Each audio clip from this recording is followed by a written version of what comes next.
Bon lundi, très bon réveil avec nous sur Europe 1. La fin de l'abondance, la fin de l'insouciance. On garde tous en tête les mots d'Emmanuel Macron la semaine dernière en préambule du Conseil des ministres de rentrée. Vous êtes inquiet de la hausse du coût de la vie, de l'énergie. C'est tout l'objet d'une enquête publiée par le think tank Destin commun. Et vous recevez ce matin Alexandre, sa directrice. Bonjour Laurence de Nervaux. Bonjour Alexandre Lemaire. La guerre en Ukraine et le spectre d'une pénurie de gaz cet hiver, au-delà même de la flambée des prix, une sécheresse historique et une pénurie d'eau bien réelle cette fois. Vous nous apportez ce matin votre étude Hiver à haut risque. C'est une photo en fait de l'état d'esprit des Français. Beaucoup d'inquiétudes en cette rentrée. Qu'est-ce qui vous a marqué précisément dans les résultats de votre étude ? Alors je pense que cette étude résonne un petit peu comme un avertissement en cette rentrée. Et si on reprend les 3 annonces d'Emmanuel Macron, fin de l'abondance, fin de l'insouciance, fin des évidences, on retrouve très clairement en écho des privations, de l'appréhension et de l'incompréhension. Ces 3 dimensions-là sont très présentes. C'est 57% des Français qui déjà sont en difficulté face à la hausse des prix, on peut le détailler. Et puis 85% d'entre eux qui sont inquiets de la suite. Et puis 2 Français sur 3 qui disent ne pas comprendre les raisons de cette crise.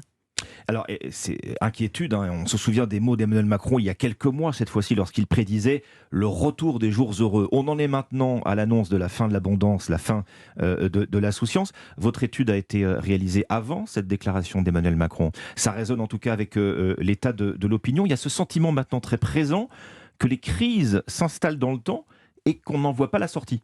Absolument, je pense que c'est un des problèmes, c'est que cette incertitude, en réalité, c'était déjà un marqueur fort de la période Covid. Et donc les Français, en quelque sorte, en ce moment, ont l'impression de passer d'un tunnel à l'autre sans transition, quasiment, et de ne pas voir le bout, la lumière au bout du tunnel. Mais peut-être le plus préoccupant, je pense, c'est cette incompréhension. Il se trouve que cette étude, nous, on l'a menée dans plusieurs pays européens, Allemagne, Royaume-Uni, Pologne et France. Et bien, la France, en fait, fait exception, en quelque sorte. Cette incompréhension est une spécificité française. C'est deux Français sur 3 qui disent ne pas comprendre. C'est seulement 35 à 40% pour la même question. Ne pas comprendre la hausse des prix, par exemple. Les raisons de la hausse des prix, tout à fait. Ce sont les politiques, les gouvernants qui sont pointés dans cette étude. Je veux dire, que leur reprochent les Français dans tout ça ? C'est une incapacité à anticiper l'impact des crises, qu'elles soient géopolitiques en Ukraine ou climatiques avec les sécheresses de l'été ? Alors, il faut du coup, pour répondre à votre question, regarder plus précisément qui sont ceux qui se disent inquiets et ceux qui disent ne pas comprendre, même si c'est très large. Ça concerne plus particulièrement ceux que nous, dans notre typologie, on appelle d'une part les identitaires, d'autre part les laissés pour compte. En réalité, ce sont un petit peu les 2 volets de l'électorat du Rassemblement national.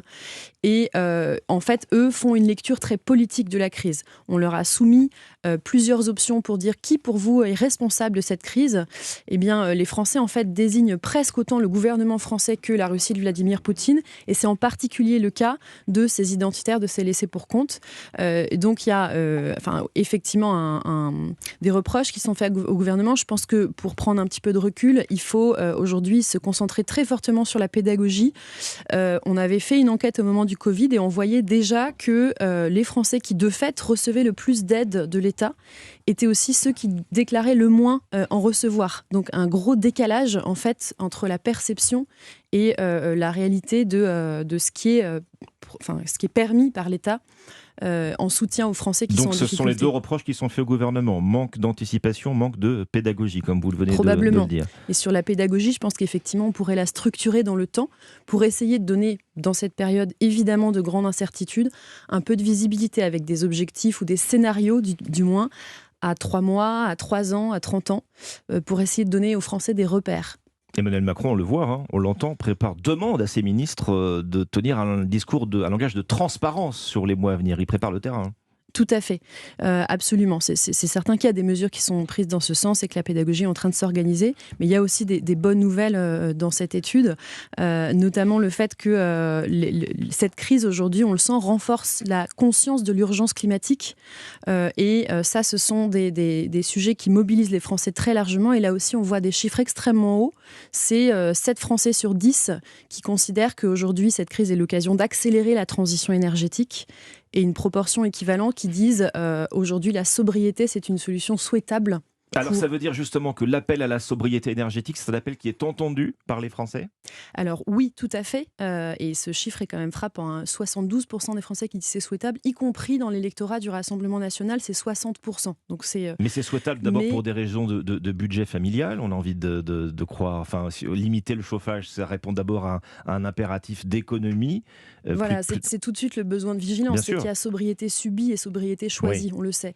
Et donc là aussi, il va falloir faire avoir une approche tout à fait différenciée, une attention aux plus fragiles pour ne pas brandir ce terme de sobriété qui peut être très mal vécu quand on est déjà dans les difficultés réelles, tout en embarquant effectivement l'ensemble de la population dans cet enjeu de sobriété et de transition. On parlait du budget des familles, autre enseignement de votre enquête. Les Français, si besoin était de le confirmer, se serrent la ceinture, mais vous allez plus loin dans les résultats de votre étude.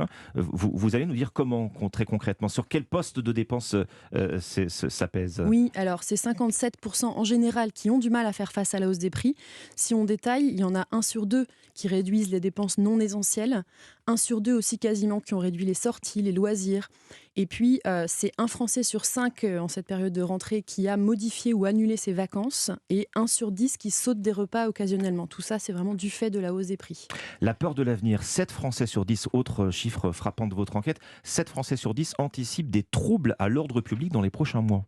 En France, donc. Ça, on voit que c'est un petit peu le résultat de toute cette incertitude et cette incompréhension. Tout ça, ça nourrit une contestation. Et là aussi, on voit que c'est plus fort chez nos groupes qu'on appelle les identitaires, les laissés pour compte.